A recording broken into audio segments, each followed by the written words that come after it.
TGS party Narsaiah గారికి, ముఖ్య అతిథులు గురువారులు ప్రధాన సార్ గారికి, ఉద్యమకారులందరికీ మరొకసారి తెలంగాణ ఉద్యమం తెలుసు.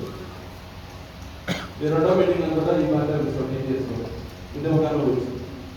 సరే, ఇండిపెండెంట్గా చాలా సందర్భాల్లో ఉద్యమకారుల గురించి మాట్లాడుతున్నటువంటి నేపథ్యంలో మేమైతే నరసింహాచార్య నేనైతే మేమిద్దరం చిన్నప్పటి క్లాస్ వివిధ నేతృత్వాలు పొట్టిస్తారో పనిచేసినటువంటి నాయకత్వం ఉన్న వాళ్ళు ఇక్కడ సగం మంది కనిపిస్తారు.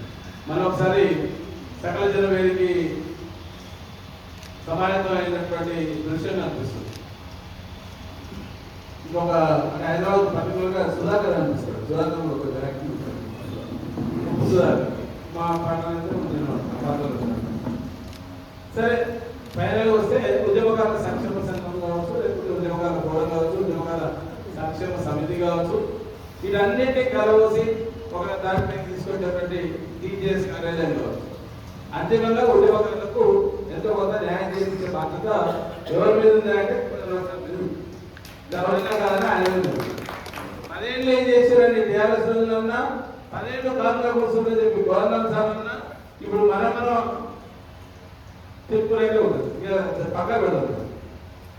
యూనివర్సిటీ రమేష్ అన్నాడు, మా రేవంత్ వచ్చినాక అయిపోతుంది. సంతోషం, రేవంత్ రెడ్డి ప్రకటించారు, తెలంగాణ ఉద్యోగాలు మాత్రం లేదు, అయినా ప్రకటించారు. కాంగ్రెస్ ప్రభుత్వం రావడం కోసం ప్రయత్నంలో భాగంగా ఉద్యోగకారులు అవునన్నా కాదన్నా కొంత మొగ్గులు చూపించారు. ఉద్యోగకారులు కాంగ్రెస్ పార్టీ బాగుందని చెప్పి. ఎందుకంటే ఒక ఆశ, ఒక 14 సంవత్సరాలు 15 సంవత్సరాలు ఇక్కడ 2 అంశాలు. ఉద్యమకారులు అంటే మరి టీఆర్ఎస్ పార్టీ పనిచేసిన ఉద్యమకారులు కదా, ఓన్లీ గోదావరి నేతృత్వంలో పనిచేసిన ఉద్యమకారుల, మరి 96లో చేసినటువంటి సభలు ఉన్నాయి, 98లో పెట్టినటువంటి సభలు ఉన్నాయి, దాని తర్వాత 2001 వచ్చింది. దీనికి ప్రామాణిక